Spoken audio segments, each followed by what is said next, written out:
Pernahkah anda tertanya-tanya mengapa walaupun setelah mengamalkan segala teknik manifestasi yang diajar, hidup anda masih tidak berubah? Anda menulis afirmasi beratus-ratus kali. Anda membuat papan impian yang cantik.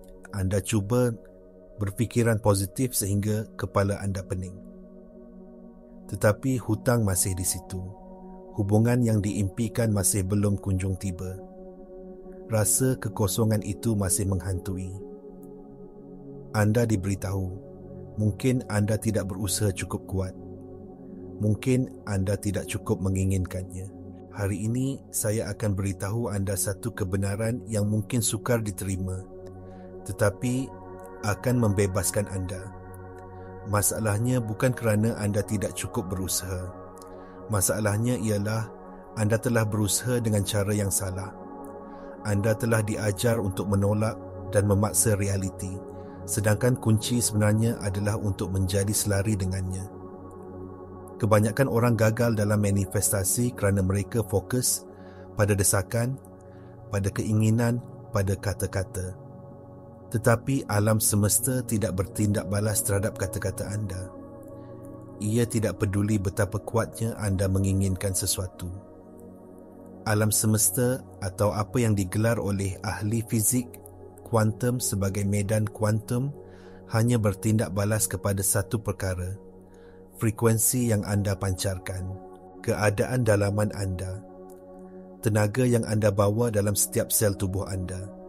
Jadi, jika anda mengulang-ulang afirmasi saya kaya raya, tetapi di dalam hati anda merasa cemas tentang bil yang akan datang, anda sedang menghantar isyarat yang bercanggah. Otak anda berkata ya, tetapi tubuh anda menjerit tidak. Dan yang mana satukah isyarat yang lebih kuat? Getaran emosi anda. Getaran keraguan dan kekurangan itu. Inilah sebabnya mengapa ramai yang kecewa dan akhirnya berputus asa, menyimpulkan bahawa manifestasi ini semua karut. Sebenarnya, apa yang anda anggap sebagai kegagalan manifestasi adalah bukti mutlak bahawa proses ini berfungsi dengan sempurna, 100% setiap masa. Medan kuantum tidak menghakimi. Ia tidak memilih siapa yang layak atau tidak. Ia adalah cermin yang sangat jujur dan kejam. Ia hanya memantulkan kembali kepada anda keadaan dalaman anda.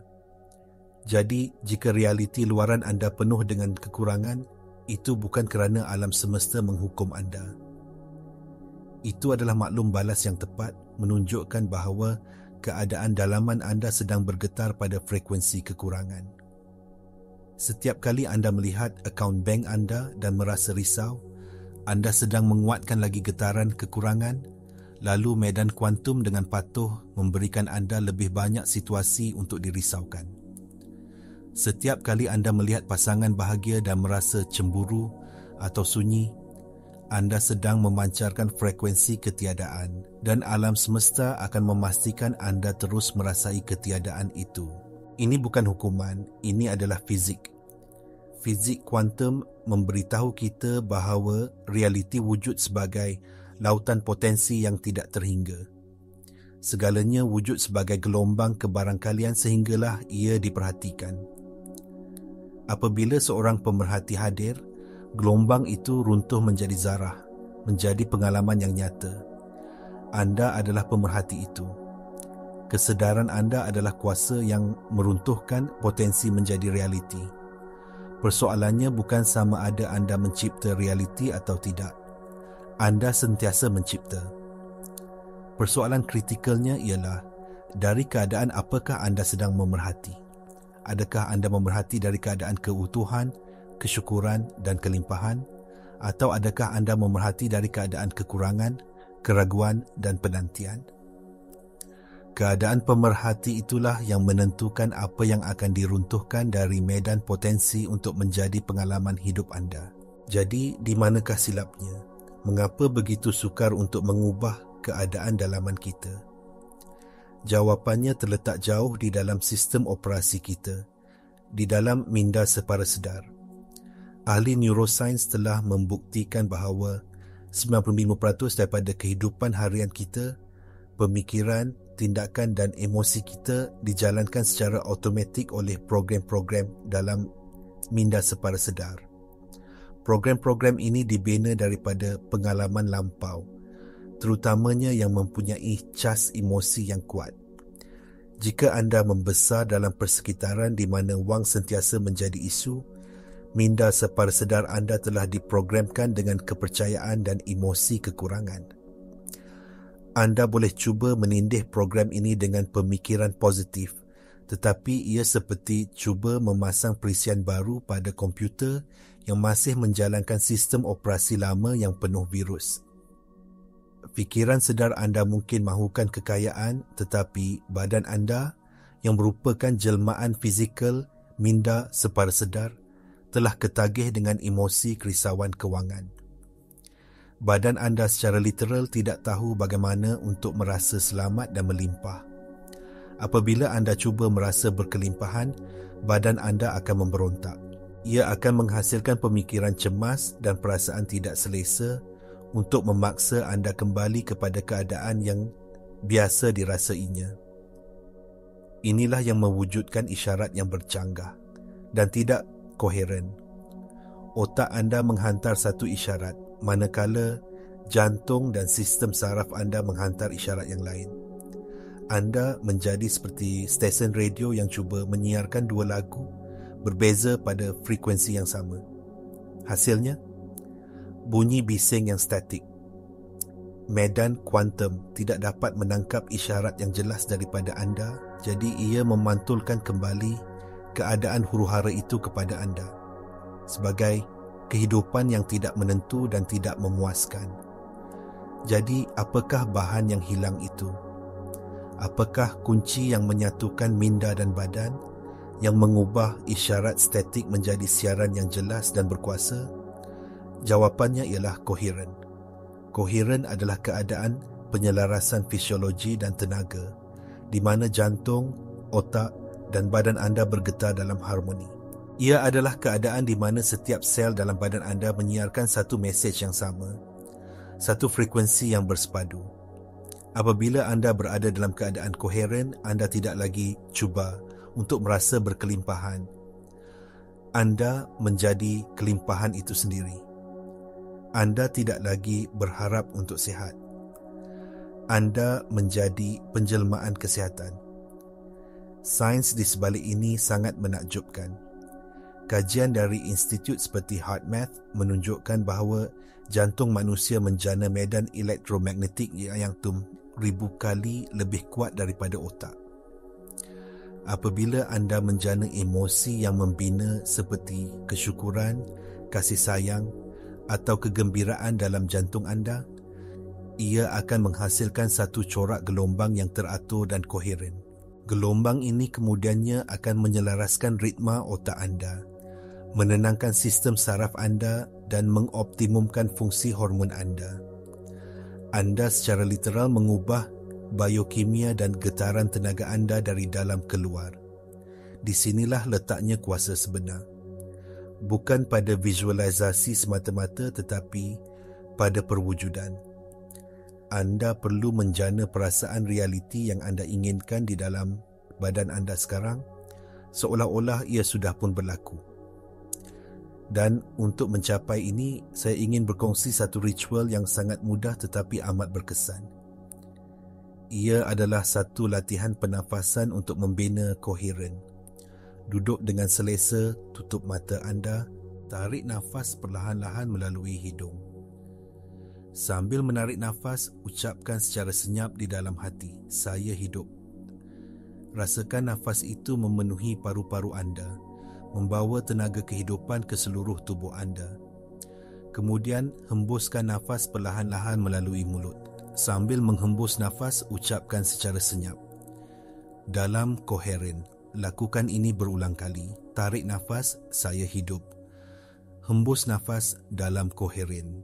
Latihan ini bukan sekadar kata-kata. Ia adalah satu arahan kepada sistem biologi anda untuk menyelaraskan dirinya. Ia memintas minda analitikal yang sentiasa ragu-ragu dan berkomunikasi terus dengan kebijaksanaan badan anda. Sekarang, mari kita bincangkan salah satu perangkap terbesar yang menghalang ramai orang, walaupun setelah mereka mula memahami konsep koheren. Perangkap itu ialah penantian. Anda melakukan latihan, anda mula merasa baik dan kemudian anda membuka mata dan melihat sekeliling. Anda memeriksa akaun bank anda. Anda melihat telefon anda menunggu mesej itu. Anda mencari bukti di dunia luar bahawa manifestasi anda sedang berlaku. Saat anda mula mencari dan menunggu, anda telah terkeluar dari keadaan koheren. Anda baru sahaja menghantar isyarat yang sangat jelas kepada medan kuantum. Ia belum tiba lagi. Dan alam semesta dalam kebijaksanaannya yang tidak terhingga akan mematuhi isyarat anda dan memberikan anda lebih banyak pengalaman belum tiba lagi. Tindakan menunggu itu sendiri adalah manifestasi. Anda sedang memanifestasikan keadaan penantian. Ini adalah satu anjakan paradigma yang kritikal. Anda tidak boleh menunggu dunia luar berubah untuk anda merasa utuh. Anda mesti merasa utuh terlebih dahulu. Dan dari keutuhan itu, dunia luar tidak mempunyai pilihan selain menyusun semula dirinya untuk sepadan dengan getaran baru anda. Konsep bertindak seolah-olah atau fake it till you make it tidak mencukupi. Ia bukan tentang berpura-pura. Ia adalah tentang penjanaan emosi yang tulen. Anda perlu melatih badan anda untuk merasai emosi masa depan anda pada masa sekarang, sehingga keadaan itu menjadi lebih biasa kepada anda daripada emosi masa lalu anda. Fikirkan tentang ini dari sudut fizik kuantum. Dalam medan potensi, versi diri anda yang sudah memiliki segala yang anda impikan sudah pun wujud. Versi itu sedang bergetar pada frekuensi tertentu. Tugas anda bukanlah untuk menarik realiti itu. Tugas anda adalah untuk menaikkan getaran anda sendiri sehingga anda menjadi sepadan dengannya. Apabila frekuensi anda sepadan melalui prinsip resonans, anda secara semula jadi akan mengalami realiti tersebut. Ia seperti menukar saluran radio. Anda tidak menarik siaran itu ke radio anda. Anda hanya menala frekuensi radio anda agar sepadan dengan frekuensi siaran yang sudah sedia ada. Ajaran-ajaran kerohanian kuno telah menyatakan kebenaran ini dalam pelbagai cara. Vedanta mengatakan Aham Brahmasmi, aku adalah Brahman, aku adalah keseluruhan alam semesta. Alkitab pula berkata, jadilah tenang dan ketahuilah bahawa akulah Tuhan. Ketenangan dan pengetahuan itu merujuk kepada keadaan koheren. Ia adalah keadaan menjadi yang mendahului semua melakukan dan memiliki. Maka bagaimana kita mengintegrasikan ini ke dalam kehidupan seharian? Ritual pernafasan itu adalah titik permulaan yang hebat. Ia seperti pergi ke gym untuk melatih otot koheren anda. Tetapi matlamat utamanya bukanlah untuk berlatih koheren selama 10 minit sehari. Matlamatnya adalah untuk hidup dalam koheren. Ia adalah tentang membuat pilihan yang sedar dari saat ke saat untuk memilih keadaan dalaman anda terlebih dahulu, tanpa mengira apa yang berlaku di luar. Apabila anda terperangkap dalam kesesakan lalu lintas, adakah anda memilih untuk merasa tertekan? Atau adakah anda mengambil nafas dan memilih koheren? Apabila anda menerima bil yang tidak dijangka, adakah anda panik? Atau adakah anda kembali kepada keadaan keutuhan dalaman anda, mempercayai bahawa penyelesaian akan datang? Ini adalah latihan sebenar. Kebanyakan orang membiarkan realiti luaran mereka menentukan keadaan dalaman mereka. Anda mesti memecahkan kitaran ini. Anda mesti menjadi punca, bukan kesan. Anda mesti memutuskan untuk merasa bersyukur dan berkelimpahan sekarang, bukan apabila wang itu sudah ada di dalam bank. Kerana perasaan itulah yang sebenarnya mencipta wang itu. Mari kita cuba sekarang juga di mana sahaja anda berada. Pejamkan mata anda untuk seketika. Jangan fikirkan tentang apa-apa. Hanya rasakan. Tarik nafas dalam-dalam dan dalam hati sebut, saya hidup.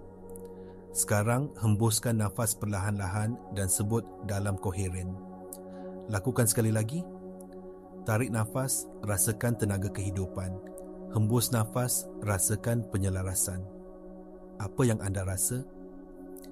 Walaupun hanya untuk sesaat, adakah anda merasa sedikit lebih tenang? Sedikit lebih berpusat? Itulah rasa koheren. Itulah titik permulaan anda.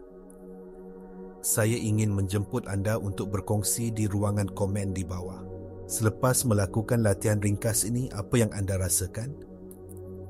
Kongsikan pengalaman anda kerana perkongsian anda boleh memberi inspirasi kepada orang lain untuk mencubanya juga. Sudah tentu perjalanan ini tidak selalunya mudah. Akan ada hari-hari di mana keraguan datang menyelinap masuk. Diri anda yang lama, yang telah terbiasa dengan drama dan kekurangan, akan cuba menarik anda kembali. Ia akan membisikkan ke telinga anda, lihat tiada apa yang berubah. Ini semua tidak berkesan. Ini adalah perkara yang normal. Anda sedang dalam proses membina semula laluan saraf di otak anda dan mengubah pengatur caraan selular anda. Di sinilah sains epigenetik masuk. Epigenetik adalah kajian tentang bagaimana persekitaran dan pengalaman kita boleh mengubah cara gen kita diekspresikan. Emosi anda adalah bahan kimia. Setiap kali anda merasa tertekan, anda melepaskan hormon stres yang menghantar isyarat tertentu kepada sel-sel anda. Sebaliknya, apabila anda menjana emosi koheren seperti kesyukuran, anda melepaskan bahan kimia yang berbeza yang menghantar isyarat pertumbuhan dan pembaikan kepada sel-sel anda. Dengan mengekalkan keadaan koheren secara konsisten, anda secara literal sedang memberi isyarat kepada jin anda untuk mencipta realiti baru. Anda sedang menjadi orang baru dari peringkat biologi. Ini memerlukan disiplin. Bukan disiplin yang untuk memaksa, tetapi disiplin untuk sentiasa kembali kepada diri anda yang sebenar. Setiap kali anda mendapati diri anda tergelincir ke dalam pemikiran lama tentang kekurangan atau ketakutan, jangan hukum diri anda. Lihatlah ia sebagai satu penggera, satu peringatan untuk kembali kepada koheren. Gunakan nafas anda sebagai sauh. Tarik nafas, saya hidup. Hembus nafas dalam koheren. Dan bingkai semula apa yang anda anggap sebagai kegagalan. Jika anda termanifestasi sesuatu yang anda tidak mahu, contohnya bil yang tidak dijangka, jangan lihat ia sebagai kegagalan. Lihatlah ia sebagai maklum balas yang sempurna. Alam semesta sedang menunjukkan kepada anda dengan tepat frekuensi apa yang telah anda pancarkan. Ucapkan terima kasih atas kejelasan itu dan kemudian dengan sedar pilih semula frekuensi yang anda mahu. Pilih koheren. Dengan cara ini, tiada apa yang boleh mengalahkan anda. Setiap pengalaman, baik atau buruk, menjadi guru yang membantu anda menala getaran anda dengan lebih tepat. Kesimpulannya, mesej utama yang ingin saya sampaikan adalah ini. Berhentilah mencuba untuk memanifestasi. Sebaliknya, mulailah menjadi realiti yang anda inginkan. Manifestasi bukanlah satu tindakan yang anda lakukan. Ia adalah kesan sampingan daripada siapa anda. Ia adalah pantulan semula jadi dari keadaan dalaman anda. Bahan yang hilang selama ini bukanlah satu teknik rahsia atau afirmasi yang lebih hebat. Bahan yang hilang itu adalah diri anda sendiri. Keadaan koheren, fisiologi dan tenaga anda. Kuasa untuk meruntuhkan gelombang potensi tak terhingga menjadi pengalaman yang nyata sentiasa berada di dalam diri anda. Anda tidak perlu mencarinya di luar. Anda tidak perlu mendapatkannya daripada sesiapa. Anda hanya perlu mengingatinya semula dan mula menggunakannya. Jalan ke hadapan adalah untuk beralih daripada sekadar berlatih koheren kepada hidup baik dalam koheren. Biarkan ia menjadi keadaan lalai anda. Biarkan ia menjadi asas dari mana anda berfikir, merasa dan bertindak. Pilih keadaan dalaman anda terlebih dahulu dan kemudian perhatikan dengan penuh keajaiban bagaimana dunia luaran anda menyusun semula dirinya untuk sepadan dengan pilihan anda. Anda bukan mangsa keadaan. Anda adalah arkitek realiti anda. Jika video ini telah memberikan anda satu perspektif baru, satu percikan kesedaran, saya menjemput anda untuk menekan butang suka dan melanggan saluran ini. Ini bukan sekadar kandungan. Ia adalah satu jemputan untuk anda menuntut semula kuasa pencipta anda. Mulakan hari ini. Buat pilihan yang mudah tetapi mendalam. Pilih koheren. Dan saksikan bagaimana alam semesta yang sentiasa mendengar mula menyanyikan lagu yang sama dengan anda.